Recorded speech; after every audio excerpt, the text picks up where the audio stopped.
Quê? Quem que produz essa narrativa que é esquerda, direita, branco, preto? Nós e eles? A questão para nós é essa, no multilateralismo e unilateralismo. Uhum. Não, eu não sei se ela produz ou se ela é fruto de uma reação. É isso que existe uma coisa. Você vê, em determinado momento, pelo menos da nossa história, você não tinha mais. A direita como pensamento político, ela foi completamente destruída. Os militares não são direita, me desculpe quem falar, eles são tecnocratas positivistas lá com uma visão não política. Eles abandonaram a política eles largaram para os biônicos, para os corruptos que eles colocaram lá para fazer aquele teatro.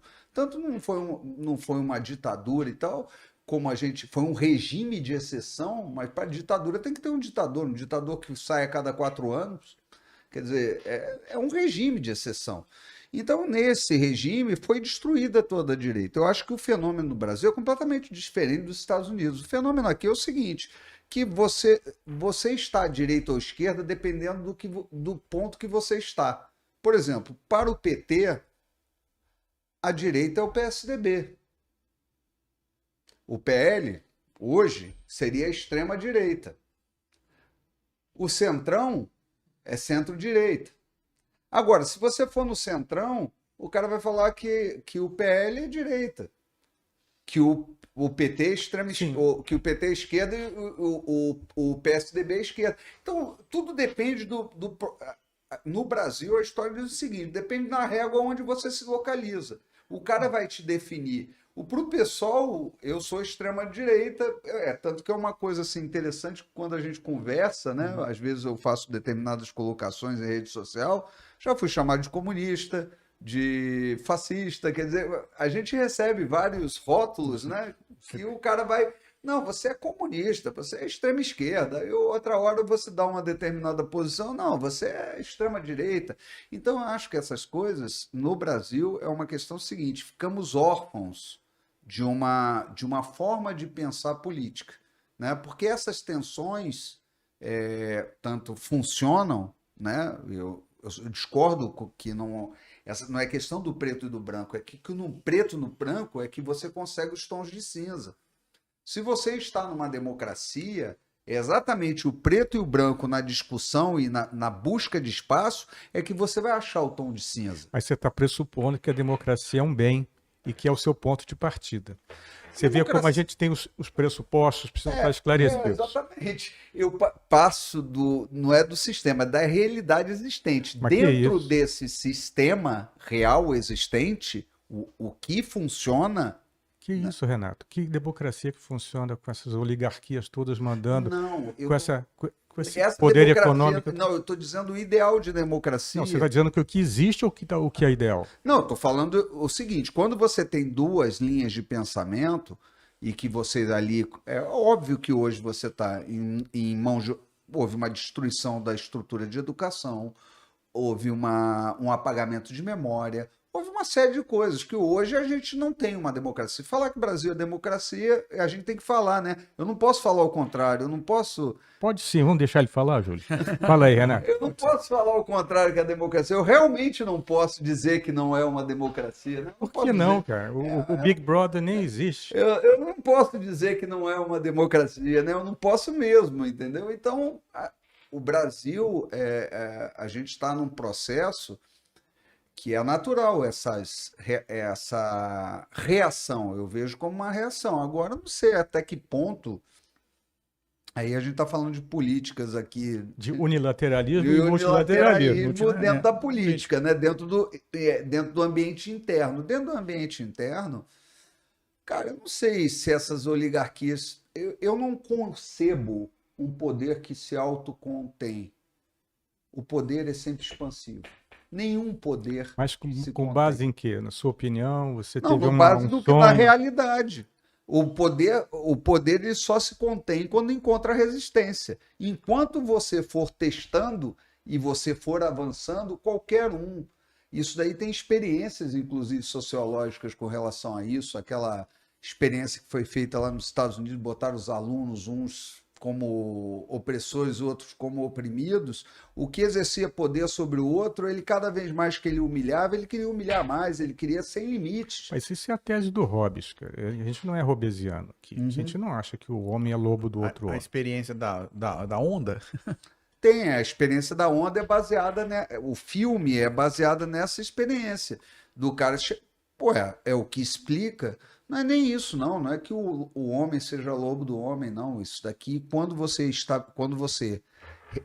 dá poder a uma pessoa, quando ela vai testar aquele poder dela até onde ela for parada. Não, Renato, depende de temperamento, depende de cultura, depende de tradição, depende de formação religiosa, de coisas. Não é assim a vida, não é esse pragmatismo empirista, não é assim não. Hoje Não, um dos elementos que falta para Mas os supremos é a questão ética. Né? Não, mas os indivíduos que teriam, Não vamos é? dizer, como diria.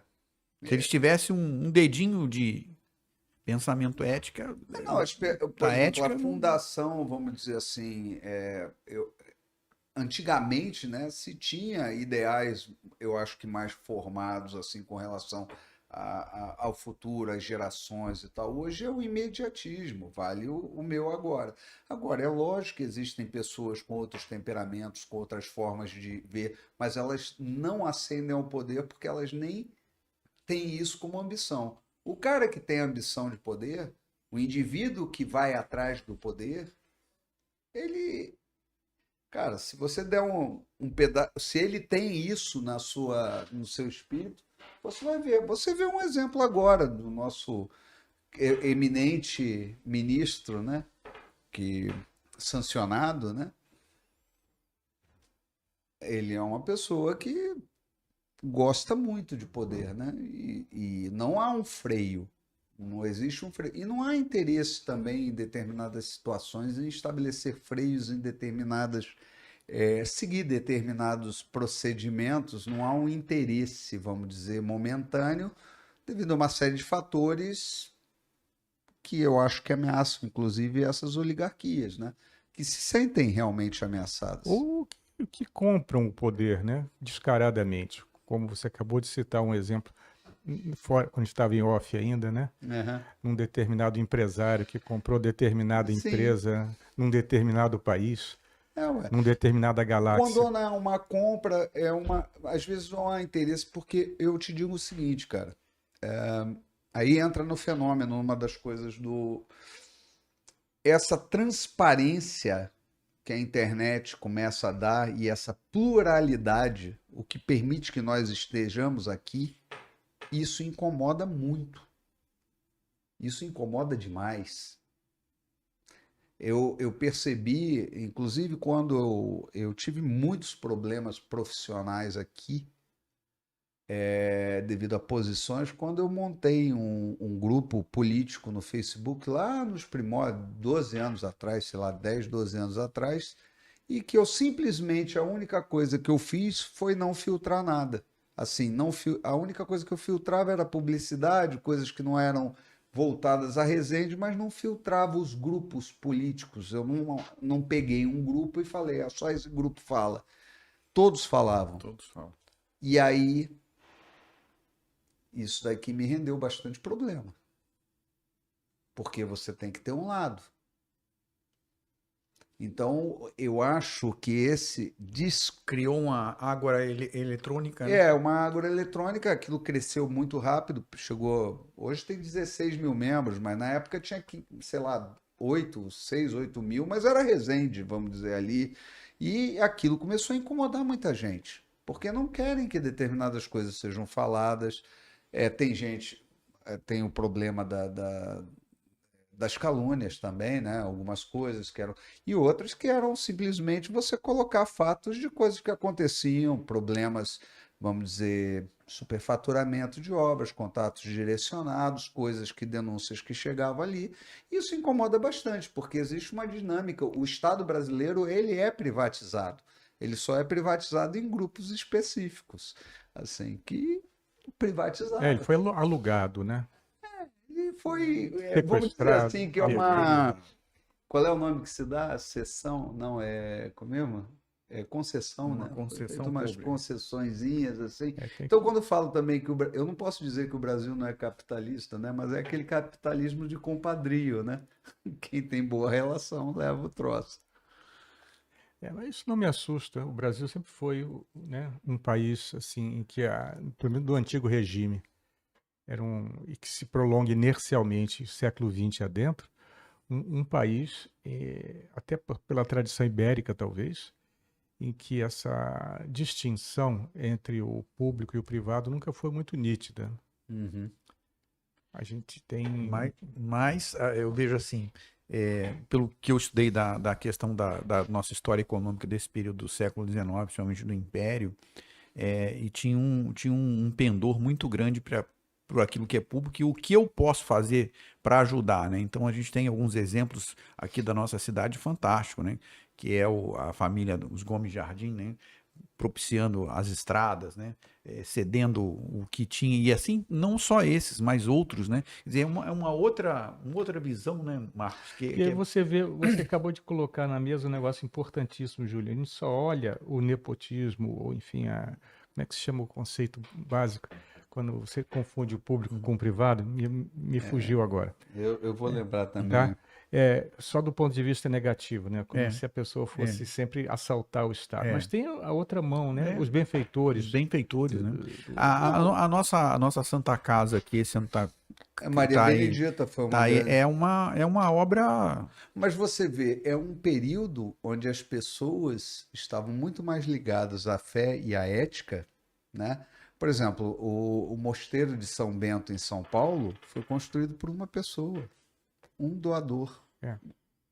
Se vê, as pessoas tinham medo do inferno. Hoje não existe mais inferno. O cara queria resgatar dessa... Não, lógico, tem que ter medo do inferno. Por quê? Porque existe o negócio. Chega aquele foguinho ali. Né? Que vai Não, pegar todo tem que mundo. ter medo, cara. Ué. Tem que ter sem medo. dúvida. Então,